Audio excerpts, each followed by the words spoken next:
Une infirmière bienveillante mourant, ignorant qu'il est un homme riche qui lui laissera une fortune. La pluie cinglait les hautes fenêtres de l'hôpital, transformant le monde extérieur en un flou grisâtre. Le tonnerre grondait au loin comme un avertissement, et les lumières fluorescentes vacillaient imperceptiblement dans le couloir. Le service de nuit venait de commencer, et le silence s'accrochait au couloir comme une lourde couverture. Emma fit rouler le chariot de dossier jusqu'à la chambre 308. Elle s'arrêta un instant à la porte, ajusta sa blouse bleu marine et prit une profonde inspiration. Au poste des infirmières, on avait chuchoté à propos de ce nouveau patient. Âgé, en phase terminale, sans visiteur, sans famille connue, juste une autre âme qui s'éteignait discrètement. Elle poussa doucement la porte. À l'intérieur, la pièce était sombre. Seule la lumière du couloir jetait une douce lueur sur la frêle silhouette allongée dans le lit. C'était un homme mince aux joues creuses, des cheveux argentés collés à son front humide, des machines bourdonnaient régulièrement à côté de lui. Il ressemblait à l'ombre de quelqu'un qui avait autrefois été grand et fort. Emma s'approcha. « Bonsoir, Monsieur Howard, dit-elle doucement en vérifiant sa perfusion. « Je suis Emma. Je serai votre infirmière cette nuit. » Il remua légèrement au son de sa voix. Ses lèvres s'entr'ouvrirent, d'une voix rauque et tremblante, il parla. « Je ne veux pas mourir seul. » Sa voix n'était guère plus qu'un murmure, mais les mots frappèrent Emma comme un coup de poing à la poitrine. Elle se déplaça à ses côtés sans hésiter, tira une chaise près du lit et s'assit. « Vous ne serez pas seul, » dit-elle en prenant doucement sa main froide dans la sienne. « Personne ne mérite de quitter ce monde sans quelqu'un à ses côtés. » Ses doigts se resserrèrent légèrement autour des siens, fragiles mais désespérés. Emma esquissa un doux sourire, même si sa gorge se nouait. « Voulez-vous que je vous lise quelque chose ?» demanda-t-elle en sortant un livre de la poche de sa blouse. « J'ai toujours un livre sur moi. » Il cligna lentement des yeux. C'était suffisant. Emma sortit un petit livre de poche, le Lys de Brooklyn, et l'ouvrit à la page où elle s'était arrêtée. Sa voix était calme, posée, tandis qu'elle lui lisait. Dehors, la tempête faisait rage, mais à l'intérieur de la pièce, une étrange paix s'installa entre eux. Alors que les minutes se transformaient en une heure, puis une autre, M. Howard dérivait entre sommeil et veille, bercé par la cadence régulière de la voix d'Emma. Par moments, il ouvrait les yeux et la regardait, non pas avec peur, mais avec quelque chose qui ressemblait à de l'admiration, comme s'il ne pouvait pas croire que quelqu'un était réellement là. Emma ne partit pas. Elle ne jeta pas un coup d'œil à l'horloge, ni ne vérifia son téléphone. Elle lisait, tout simplement. Et quand sa voix se fatigua, elle fredonna doucement de vieilles berceuses que sa mère lui chantait avant de mourir. « Je ne suis pas important, » murmura-t-il soudain, les yeux toujours clos. Emma le regarda. « Ce n'est pas vrai. Je ne suis qu'un vieil homme. Personne ne se souviendra de moi. »« Moi, si, » dit-elle doucement. « Je me souviendrai de cette nuit. Je me souviendrai de vous. » Ses lèvres tremblèrent, mais il ne dit rien de plus. Dans le silence qui suivit, Emma étudia son visage. Il y avait une certaine grâce en lui, malgré la maladie. Quelque chose de raffiné. Ses mains, bien qu'amincies par l'âge, étaient lisses, ses ongles soigneusement taillés. Pas les mains de quelqu'un qui avait vécu en marge de la société. Pourtant, elle ne fut pas indiscrète, ne demanda pas qui il avait été. Cela n'avait plus d'importance maintenant. Pour elle, il n'était que M. Howard, l'homme qui ne voulait pas mourir seul. Elle resta avec lui jusqu'à ce que l'horloge sonne 3 heures du matin. À ce moment-là, la tempête s'était adoucie en une bruine. Les moniteurs émettaient des bips réguliers, et il dormait plus profondément maintenant, sa respiration un peu plus ample. Emma se leva lentement, veillant à ne pas le réveiller. Elle posa le livre sur la table de chevet et recouvrit sa main avec la couverture. Mais alors qu'elle se tournait pour partir, sa voix brisa à nouveau le silence. « Emma !» Elle se retourna. « Oui, Monsieur Howard. » Ses yeux s'entr'ouvrirent, brillant d'autre chose que de la simple fatigue. « Vous me rappelez quelqu'un que j'ai connu autrefois. » Elle sourit. « Quelqu'un de bien, j'espère. » Il hocha faiblement la tête. « Quelqu'un qui me voyait. » Emma sentit une boule lui monter à la gorge. « Je vous vois, » murmura-t-elle. Et sur ce, elle éteignit la lampe, ne laissant que la lumière du couloir briller faiblement à travers la porte. En sortant, elle s'arrêta une fois de plus pour jeter un coup d'œil en arrière. M. Howard reposait tranquillement, ne tremblant plus, n'étant plus seul. Elle ne savait pas qui il était vraiment. Pas encore. Mais cette nuit-là, rien de tout cela n'avait d'importance. Emma vivait dans un petit appartement juste au-dessus d'un fleuriste, dans un quartier plus calme de la ville. Ce n'était pas grand-chose, 2 pièces, une kitchenette et des fenêtres qui donnaient sur la ruelle, mais c'était suffisant. Elle vivait seule depuis 10 ans, depuis que son jeune frère avait déménagé pour l'université. Sa vie était simple, travail, livres et quelques promenades occasionnelles dans le parc lorsque le temps le permettait. Elle ne se plaignait pas, Emma n'était pas du genre à s'attarder sur ce qui manquait. Mais dans ces moments les plus calmes, quand la ville dormait et que son thé avait refroidi, elle se demandait parfois ce qu'aurait pu être sa vie si les choses s'étaient passées différemment. Elle avait autrefois rêvé de devenir médecin. Elle avait les notes, la passion, la vision, mais la vie avait une façon de réécrire les plans. Lorsque sa mère décéda subitement d'une attaque cérébrale, Emma n'avait que 19 ans. Son père étant parti depuis longtemps et n'ayant pas de famille proche, elle abandonna ses études pour élever son frère de 10 ans, travaillant la nuit dans un restaurant tout en étudiant à temps partiel pour devenir infirmière. Ce n'était pas le rêve, mais c'était devenu un but. Maintenant, à 32 ans, Emma avait fait la paix avec son chemin. Elle n'était pas médecin, mais elle était soignante, et elle était douée pour ça. Emma était l'infirmière qui restait tard, qui apportait une soupe supplémentaire aux patients qui n'aimaient pas la nourriture de l'hôpital, qui se souvenait des anniversaires et chantait des berceuses aux patients atteints de démence lorsque les nuits devenaient trop calmes. Elle traitait chaque patient comme s'il était l'être cher de quelqu'un, parce qu'une fois, quelqu'un avait traité sa mère de cette façon aussi. Mais certains patients restaient avec elle plus longtemps que d'autres. Howard était l'un d'eux. Quelque chose dans son silence la hantait. Il parlait rarement à moins qu'on ne lui adresse la parole. Et même alors ses réponses étaient brèves, presque réservées. Mais ses yeux, ils portaient un poids, comme s'ils avaient trop vu et ressenti encore plus. Emma se surprenait à vérifier son état plus souvent que nécessaire, non par obligation, mais par instinct. Un soir, elle resta après son service, lui apportant une tranche chaude de pain aux bananes de la cafétéria. « Vous n'avez pas beaucoup mangé aujourd'hui, » dit-elle doucement en la posant sur la tablette. Monsieur Howard regarda le pain, puis elle. « Vous n'êtes pas obligé de faire ça. » Emma sourit doucement. « Je sais. » Il étudia son visage un instant, comme s'il cherchait quelque chose. Puis, presque à contre-cœur, il prit une bouchée. La pièce fut silencieuse pendant un moment. La pluie tapotait doucement contre la fenêtre, un rythme doux à leur silence. « Vous travaillez trop, » dit-il soudain. Emma rit. « C'est ce que dit mon frère. »« Vous avez un frère ?» Elle hocha la tête. « C'est la raison pour laquelle je suis ici, en fait. J'allais devenir médecin, mais quand notre mère est décédée, quelqu'un devait l'élever. » Il y eut une lueur dans les yeux de M. Howard. De la reconnaissance, peut-être, ou quelque chose de plus profond. « Vous avez renoncé à votre rêve. » Emma haussa les épaules. « Pas vraiment, je l'ai juste changé. Maintenant, j'aide les gens d'une manière différente. Ça vaut toujours quelque chose, non ?»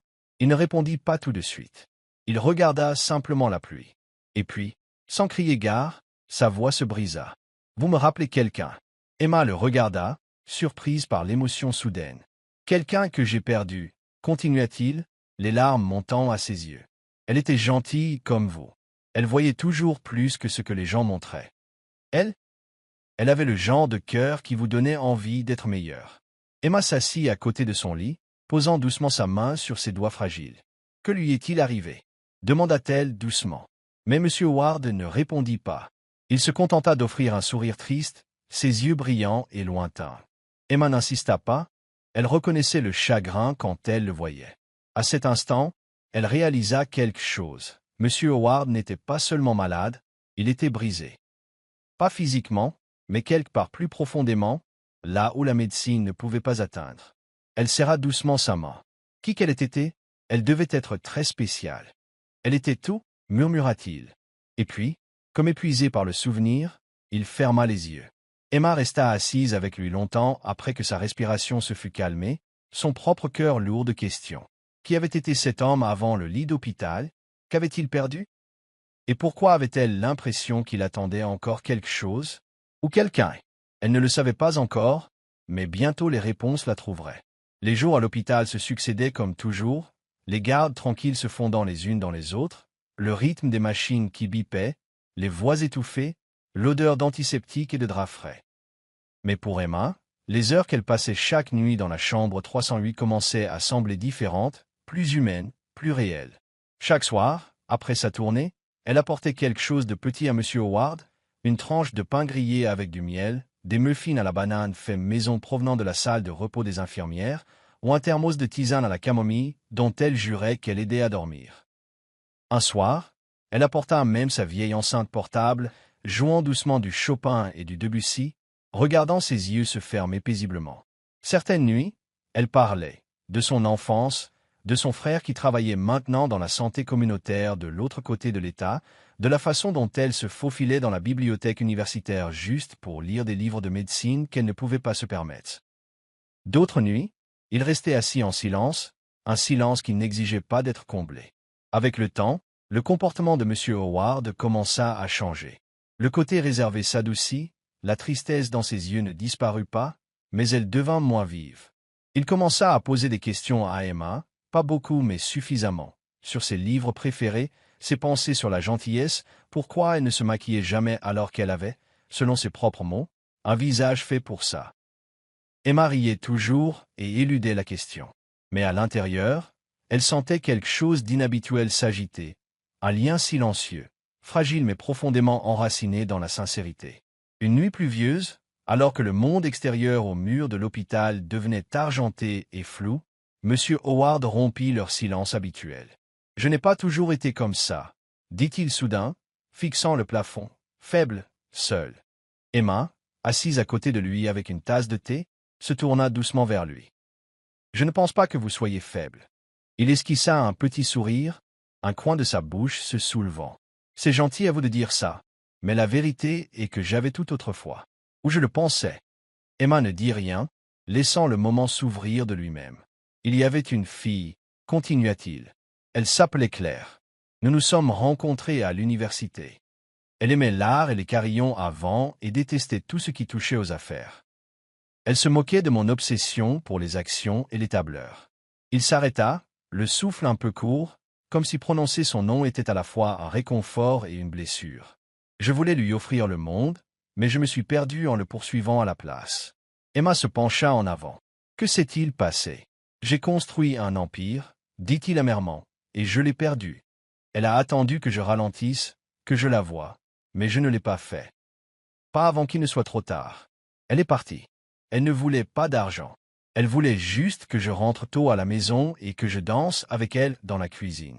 Il tourna alors son visage vers Emma, ses yeux brillants, humides de souvenirs. Elle est morte il y a 10 ans, d'un cancer. Je ne l'ai même pas su avant des mois après. Elle ne m'a jamais appelé, ne me l'a jamais dit. La gorge d'Emma assise Sarah. Elle tendit la main, prenant la sienne. Je suis tellement désolée, dit-elle doucement. M. Howard fixa leurs mains jointes pendant un long moment avant de murmurer, « Vous me la rappelez. Pas par votre apparence, mais par la façon dont vous vous asseyez avec les gens. Par la façon dont vous voyez ce que les autres manquent. » Emma cligna des yeux pour retenir la piqûre dans ses yeux. Elle n'avait pas de mots, seulement sa présence.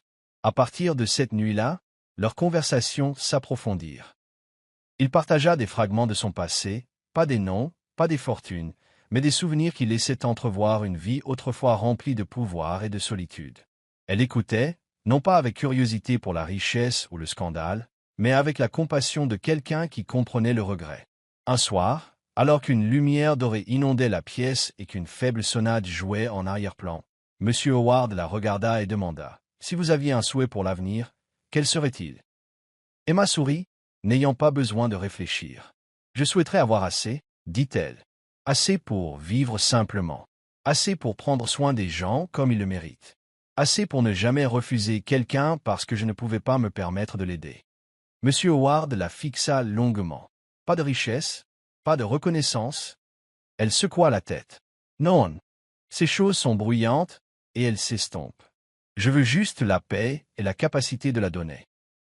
Un silence s'installa alors, épais de quelque chose de non dit. À cet instant, Emma ne réalisa pas qu'elle était devenue plus qu'une infirmière. Elle n'était plus seulement celle qui apportait du pain grillé et retournait les oreillers. Elle était devenue le dernier battement de cœur d'un homme qui avait autrefois tout possédé, et qui maintenant, pour la première fois depuis des années, avait quelque chose, quelqu'un qu'il ne voulait pas perdre. Et bien qu'elle ne le sût pas encore, sa présence silencieuse avait déjà commencé à changer le cours de sa vie, et ce qu'il en restait. La pluie battait violemment contre les fenêtres de l'hôpital, la tempête extérieure luttant contre le calme immobile des couloirs tard dans la nuit. Emma avait terminé son service 1 heure plus tôt, mais réalisa qu'elle avait laissé son stéthoscope dans la chambre de M. Howard. Elle revint rapidement, ses baskets crissant sur le sol poli alors que le tonnerre craquait quelque part au-delà du bâtiment. En approchant de la chambre 308, des voix vives, colériques, inconnues tranchèrent le silence. Emma s'arrêta, le cœur serré. « Tu crois que je suis resté à tes côtés toutes ces années par amour ?» claqua une voix de femme, élégante, d'acier. « Howard, ne te flatte pas. » Emma se rapprocha, s'arrêtant juste devant la porte, qui était restée légèrement entr'ouverte. À travers la fente étroite, elle vit M. Howard assis droit dans son lit, visiblement tremblant, sa respiration laborieuse. En face de lui se tenait une femme dans un trench-coat ajusté, son rouge à lèvres rouges foncé contrastant avec sa peau pâle. Ses boucles d'oreilles en diamant scintillaient comme des glaçons sous les lumières fluorescentes. C'était la première fois qu'Emma la voyait. « Linda !» La voix de M. Howard était rauque, lasse. « S'il te plaît, pas maintenant. »« Oh, c'est exactement maintenant, » rétorqua Linda en jetant un épais dossier sur la table de chevet. « Signe les papiers, transfère les actifs, tout à moi et à Alex, comme convenu. » Les yeux d'Howard s'écarquillèrent. « Nous n'avons jamais été d'accord. C'était tes plans, jamais les miens. » Linda croisa les bras, sa voix basse mais venimeuse. « Veux-tu mourir seul, Howard? Veux-tu que le personnel ici jette tes cendres dans un champ de pauvres pendant que ta précieuse Emma lit des contes de fées sur ta tombe? » Emma S.E. rated. La voix de Linda s'éleva. « Tu étais une blague après la mort de Claire. Un imbécile triste et sentimental qui a tout abandonné. J'ai sauvé ta réputation. Je t'ai épousé pour que les gens arrêtent de chuchoter sur le veuf solitaire avec trop d'argent et pas d'air. » Le visage de M. Howard se tordit de douleur, pas seulement physique mais émotionnelle, le coupant profondément. « Tu ne m'as pas sauvé, tu m'as utilisé, toi et ton fils. »« Surveille tes paroles, » cracha Linda. « Alex a fait plus pour ton image que tu ne l'as jamais mérité. Maintenant, signe les papiers ou nous partons. » Emma ne put rester silencieuse plus longtemps. Avant qu'elle ne puisse y réfléchir pleinement, elle poussa la porte et entra dans la pièce. « Arrêtez, » dit-elle fermement. « Ça suffit. » Linda se retourna, surprise, puis ricana. « Eh bien, eh bien, l'infirmière, la sainte, sa voix dégoulinait de sarcasme. Venue essuyer ses larmes ou prendre aussi une part du testament. » Emma ignora l'insulte et se déplaça rapidement aux côtés de M. Howard, posant une main stabilisatrice sur son épaule. « Ça va ?» demanda-t-elle doucement. Sa main trouva la sienne, la serrant avec une force surprenante. « Je vais bien. » marmonna-t-il, bien que son corps le trahisse, tremblant de rage ou de chagrin, ou des deux. Emma se tourna vers Linda, ses yeux calmes mais inflexibles. « Vous devez partir, maintenant. » Linda plissa les yeux. « Tu crois que tu peux me donner des ordres? Je suis sa femme. »« Et ceci est un hôpital, » répondit Emma, la voix toujours égale. « Et c'est un patient sous traitement. Votre comportement est abusif et menaçant. Je signalerai cela à l'administration de l'hôpital, si nécessaire, à la sécurité. » Pendant un instant, le silence s'installa comme de l'électricité statique.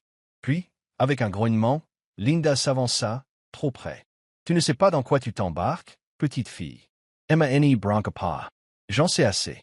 Maintenant, partez. » Les yeux de Linda allèrent d'Emma à Howard, et pendant une fraction de seconde, quelque chose comme de la panique traversa son expression. Puis elle leva la main et gifla M. Howard au visage. Le claquement résonna plus fort que le tonnerre à l'extérieur. Emma reagit instantanément.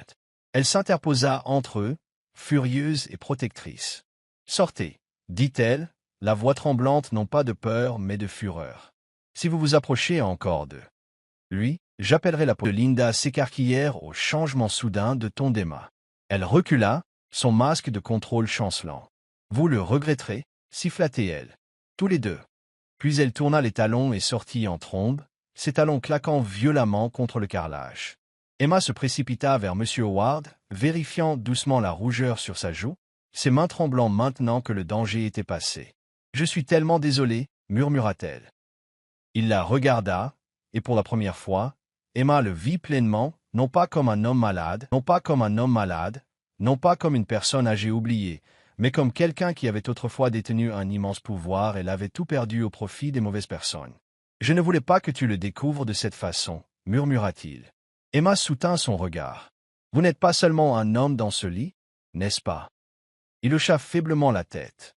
« J'étais quelqu'un autrefois, quelqu'un d'important, mais rien de tout cela n'a d'importance maintenant. » Emma tira une chaise à côté de lui et prit à nouveau sa main. « Vous avez de l'importance maintenant, et c'est assez pour moi. » Le tonnerre gronda à nouveau, plus doucement cette fois, et dans le silence fragile qui suivit, M. Howard ferma les yeux, non par peur ou par honte, mais avec quelque chose qui ressemblait à du soulagement. Parce que quelqu'un l'avait enfin choisi pour ce qu'il était à ce moment-là, pas pour ce qu'il avait été ou ce qu'il possédait. Le lendemain de la tempête, l'hôpital semblait plus lourd, plus épais de silence, de tension. Le soleil était revenu, filtrant à travers les hautes fenêtres, mais il n'apportait pas de chaleur. Emma s'arrêta devant la chambre 308, ses doigts crispés sur la poignée de la porte. Après la confrontation avec Linda, elle n'avait pas dormi. Ses pensées tournaient en rond toute la nuit, à propos de la gifle, des papiers, du nom qu'elle avait entendu murmurer avec colère, Howard Whitmore. Cela résonnait dans son esprit comme la dernière ligne d'un livre qu'elle n'avait pas fini de lire. Elle poussa doucement la porte. M. Howard était assis, appuyé contre ses oreillers, les yeux fermés, mais son visage n'était plus pâle. Il était rouge, tendu, une guerre silencieuse sous sa peau. Il ouvrit les yeux en entrant. « Vous êtes revenu ?» dit-il. Emma s'assit sans un mot, ses yeux rencontrant les siens. « J'ai besoin de connaître la vérité. » Il l'étudia un long moment, puis il hocha lentement la tête, fatigué. « Mon nom complet est Howard Whitmore, » dit-il, sa voix égale, bien que marquée par le chagrin. « J'ai fondé Whitmore Capital il y a près de 4 décennies. Nous gérions des milliards. Nous nous sommes développés à l'échelle mondiale. Les gens disaient que j'avais le toucher de Midas. Emma sentit S.A. Poitrine S.E. Serrer. Bien sûr. Elle avait entendu le nom, qui ne l'avait pas entendu. L'un des rares hommes à avoir tout quitté. « Je me souviens, murmura-t-elle. Vous avez disparu après la mort de votre femme. Personne ne savait pourquoi. Elle était mon encre. » Dit Howard, sa voix maintenant plus douce. Claire était tout ce qu'il y avait de bon en moi. Je courais après le succès pendant qu'elle construisait une vie autour des petites choses magnifiques. La lumière du soleil dans la cuisine, la musique le dimanche, les rires quand je rentrais tard. Et je pensais qu'elle serait toujours là. Il déglutit difficilement. Mais le cancer n'attend pas. Et j'étais trop fier, trop occupé. Elle a quitté ce monde alors que j'étais encore en réunion de conseil d'administration. La gorge d'Emma la brûlait. Elle ne pouvait pas imaginer ce genre de regret. J'ai essayé de revenir après, continua Howard, pour continuer à construire, pour rester distrait. Mais les chiffres ont cessé d'avoir un sens. Les bureaux semblaient froids. Alors je suis parti. J'ai vendu l'entreprise. J'en ai donné la majeure partie à des causes auxquelles Claire croyait. J'ai disparu de tout. Sauf de mon nom. Et de Linda, demanda doucement Emma. Je l'ai rencontrée à un gala pour l'une des œuvres de charité, dit-il. Elle était charmante, forte, disait les bonnes choses. Je pensais que peut-être que je pourrais recommencer. J'étais fatigué d'être seul. Il détourna le regard. Mais elle ne m'aimait pas. Elle me tolérait. Jouait le rôle quand le monde regardait. Et quand le monde a détourné les yeux, elle aussi. Son fils était pareil. Un parasite dans un beau costume. Emma cligna des yeux, des larmes coulant malgré ses efforts pour les retenir. Vous aviez tout, mais personne de réel. Howard se tourna vers elle, ses yeux remplis de quelque chose de lourd mais de clair. Jusqu'à maintenant. Oh, elle n'y parle pas. Elle ne pouvait pas. Au lieu de cela, elle tendit la main vers la sienne et la tint. Je ne veux rien de vous, murmura-t-elle. Je veux juste que vous soyez vu. Et que vous sachiez que vous n'êtes pas seul. Pendant un instant, aucun des deux ne parla. Les machines bourdonnaient à côté d'eux, douces et régulières. Puis Howard tendit la main vers la table de nuit et en sortit une petite enveloppe sans inscription. Il la lui tendit d'une main qui tremblait non pas de faiblesse, mais de finalité. « Prenez ceci, dit-il. C'est mon Nouveau Testament. Je l'ai fait rédiger il y a des mois, quand j'ai réalisé à quel point les choses étaient allées loin avec Linda. Je ne savais pas alors à qui il irait. Je savais seulement que je ne voulais pas qu'il l'ait. Emma regarda l'enveloppe, figée. « Je ne peux pas » commença-t-elle. « Si, tu peux, » dit-il fermement. « Tu le dois. Ne l'ouvre pas. Pas encore. Mais s'il m'arrive quelque chose, c'est à toi de le présenter. Il a été signé, attesté et enregistré. Tout ce dont il a besoin, c'est de quelqu'un en qui j'ai confiance. » La voix d'Emma se brisa. « Pourquoi moi? Parce que tu es la première personne qui m'a regardé et a vu plus que ce que j'ai perdu. Parce que tu m'as apporté du pain grillé, du thé et de la musique. Parce que tu m'as fait me sentir à nouveau humain. » Ses mains tremblaient en prenant l'enveloppe, la pressant contre sa poitrine. « Je le garderai en sécurité, » dit-elle doucement. « Mais j'espère que je n'aurai jamais à l'ouvrir. » Howard sourit.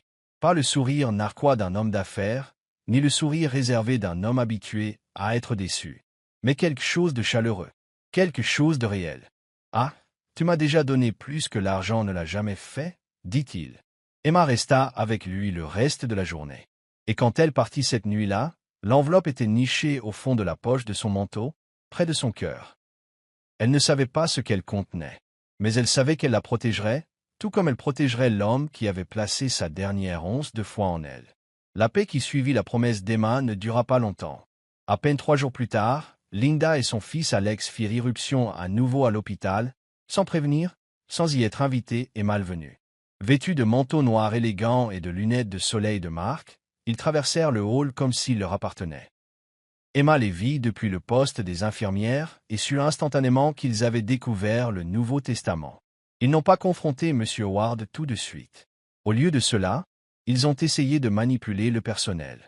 Emma les a entendus parler avec Carly, une autre infirmière, lui racontant des histoires de paperasse manquantes et d'affaires de famille. Emma intervint rapidement, prenant Carly à part. « Ils mentent, » l'avertit-elle. « Ne leur donnez rien. » Cette nuit-là, Emma scanna le testament et l'envoya à l'avocat privé de M. Howard. Elle fit également une copie certifiée conforme et la cacha dans son casier sous un faux nom. Pourtant, elle ne pouvait pas dormir. Le lendemain, un homme en costume gris apparut, se prétendant conseiller juridique. Il exigea l'accès au dossier d'Howard, essayant d'intimider la réception. Emma intervint fermement. « Vous n'êtes pas autorisé. Veuillez partir. » Il le fit, mais Linda revint, seule cette fois. Elle trouva Emma dans le couloir, se dirigeant vers la chambre de M. Howard. « C'est drôle ce qu'une infirmière peut faire pour une fortune, » siffla Linda. « Je ne suis pas après son argent, » dit Emma. « Non, » ricana Linda, s'y rapprochant. « Juste sa confiance, sa signature. » Emma resta calme. « Ce n'est pas un prix. » Puis soudain, Linda se jeta en avant, agrippant le manteau d'Emma. Emma recula, mais Linda la poussa violemment contre le mur, griffant pour attraper l'enveloppe. Emma tomba, serrant l'enveloppe contre sa poitrine. « Et qu'est-ce qui se passe ?» retentit la voix de Carly. Un agent de sécurité la suivait de près. « Reculez, madame !» ordonna le garde. « Maintenant !» Linda rajusta son manteau et ricana. Elle a trébuché. Mais Emma, toujours au sol, dit d'une voix forte et claire. « Elle m'a agressé et a essayé de voler des documents légaux à un homme mourant du centre-ville. » La police arriva en quelques minutes. Emma remit le testament scanné, les courriels et les menaces enregistrées. L'hôpital lança une enquête immédiate. Peu après, l'avocat de M. Howard fournit d'autres relevés bancaires, des dossiers immobiliers, des preuves d'abus financiers commis par Linda et Alex qui allaient bien au-delà d'Howard seul. Ils avaient escroqué d'autres victimes âgées, blanchi de l'argent et falsifié des signatures. Tout s'effondra. Linda fut arrêtée sur le champ. Alex fut interpellé plus tard dans la nuit. Emma ne célébra pas. Elle ne ressentit qu'une douleur sourde. Plus tard, elle retourna dans la chambre de M. Howard. Il dormait, respirant paisiblement. Elle lui tint la main et murmura « Ils ne peuvent plus te faire de mal. » Il remua légèrement et sourit. Le matin où M. Howard décéda fut différent de tous les autres. Le soleil venait à peine de se lever quand Emma arriva à l'hôpital, un café à la main, le cœur lourd mais calme. Elle ne savait pas pourquoi, mais quelque chose dans sa poitrine lui disait de venir tôt. Peut-être était-ce l'instinct. Peut-être était-ce l'espoir. Ah! Le couloir était silencieux, les lumières tamisées. Elle entra dans la chambre 308 et le trouva exactement comme elle le craignait, mais espérait qu'il serait paisible. Il gisait immobile, la tête légèrement tournée vers la fenêtre, où un doux rayon de lumière dorée touchait sa joue. Une main reposait sur sa poitrine. L'autre, chaude et en attente, était ouverte sur le lit. Emma s'approcha lentement de lui, posant ses affaires sans un mot. Elle attrapa cette main et la tint doucement, s'agenouillant à côté de lui. Sa poitrine se souleva une fois, puis retomba, et puis plus rien. Des larmes coulèrent sur ses joues, silencieuses et lentes. Elle avait promis d'être avec lui jusqu'à la fin, et elle avait tenu cette promesse. Quelques heures plus tard, le directeur de l'hôpital l'appela dans une salle de conférence calme. À l'intérieur attendait l'avocat de M. Whitmore, un homme au visage aimable dans un costume gris impeccable, une mallette à la main. Il salua Emma d'un signe de tête et ouvrit un dossier en manille. Conformément aux dernières volontés de M. Whitmore, commença-t-il, ceci est la lecture et l'exécution de son testament. Vous en êtes la principale bénéficiaire. Emma cligna des yeux. Quoi? Il fit glisser le document vers elle. Howard Whitmore vous a légué l'intégralité de sa succession personnelle, ses liquidités, ses biens immobiliers, ses investissements et ses parts sociales. Elle secoua la tête, incrédule. Non, ce n'est pas possible. Je n'ai pas. Vous n'avez rien demandé, dit doucement l'avocat. C'est exactement pourquoi il vous a choisi. Emma fixa le papier, le langage juridique nageant dans sa vision. Les chiffres ne signifiaient rien pour elle, pas comparés au souvenir de son sourire devant une tasse de thé, de sa voix douce lorsqu'il parlait d'amour et de perte. Il y a plus, continua l'avocat. Il a également alloué une partie, 5 millions de dollars, pour créer une fondation en son nom, la Fondation Howard. Sa mission est de fournir des soins palliatifs et un soutien au logement aux patients âgés sans famille ni moyens financiers. Emma porta la main à sa bouche, submergée par l'émotion. Elle ne pouvait pas parler. L'avocat sourit gentiment. Il voulait que vous la dirigiez, si vous êtes d'accord. Je ne sais pas comment diriger notre fondation, murmura-t-elle. Monsieur Whitmore croyait que vous trouveriez une solution. Il disait que vous aviez quelque chose de plus rare que l'expérience. Il disait que vous aviez du cœur. À la fin de la journée, l'histoire éclata, mais pas à propos d'Emma, du moins pas au début. Linda Whitmore et son fils Alex furent officiellement inculpés de multiples chefs d'accusation de fraude, d'abus financiers envers une personne âgée et de complot en vue d'escroquer. Les enquêtes sur leurs agissements passés révélèrent des années de manipulation, de coercition et de documents falsifiés liés à d'autres personnes âgées vulnérables. La caution fut refusée. Leur réputation, illusion soigneusement construite, volèrent en éclats en quelques heures. Mais lorsque la presse tourna son attention vers la nouvelle héritière de la fortune Whitmore, elle se heurta au silence. Emma n'accorda pas d'interview. Elle ne posa pas pour les appareils photo. Elle resta au chevet de M. Whitmore jusqu'à ce que son corps soit emporté avec une dignité discrète. Elle garda l'enveloppe qu'il lui avait donnée jusqu'à ce que l'encre du testament ait séché. Et elle commença à planifier, tranquillement, pensivement, la fondation qui porterait son nom. Il ne s'agissait pas d'argent. Pas pour elle. Il s'agissait de perpétuer un héritage qui avait failli être enseveli sous les mensonges. Il s'agissait de s'assurer que personne d'autre ne meure en se sentant invisible. M. Howard avait dit un jour qu'elle lui rappelait quelqu'un qu'il avait aimé. Mais à la fin, il l'avait aimé aussi, d'une manière qui transcendait les mots, l'âge ou les circonstances. Il lui avait donné plus que de la richesse. Il lui avait donné confiance, un but et une seconde chance à une vie pleine de sens. Et en retour, Emma lui avait offert le plus grand des cadeaux. Un adieu paisible. Emma Whitmore. Le nom apparaissait dans les gros titres, sur les bandeaux d'information, dans les reportages de magazines et les scripts d'émissions de télévision. Du jour au lendemain, elle était devenue la femme qui avait hérité d'une fortune d'un millionnaire mourant. Le monde appelait cela un conte de fées, un miracle, un coup du sort moderne. Mais Emma ne se sentait pas comme dans un conte de fées. Elle se réveillait toujours à 6 heures du matin, lassait ses baskets usées et franchissait les portes vitrées de l'hôpital où elle avait passé la dernière décennie à s'occuper de personnes que la plupart des autres avaient oubliées. Elle n'a pas démissionné, n'a pas disparu dans le monde de la richesse et du luxe. Parce que pour Emma, rien de tout cela n'avait jamais eu d'importance. Monsieur Howard Whitmore, lui avait donné quelque chose qu'aucun appareil photo ne pouvait capturer, la confiance. Et cela, dans son cœur, était plus que suffisant. La Fondation Howard ouvrit officiellement ses portes 6 mois après son décès. Non pas dans un gratte-ciel ou derrière des vitres dépolies, mais dans un modeste bâtiment en briques à 5 pâtés de maison de l'hôpital. Sa mission était simple. Offrir des soins palliatifs gratuits aux patients âgés sans famille, sans soutien ou sans moyens financiers. Un lit chaud, une infirmière à l'écoute. Musique le soir. Livre près de la fenêtre. Dignité, quand cela comptait le plus. Emma y travaillait tous les après-midi après ses gardes à l'hôpital.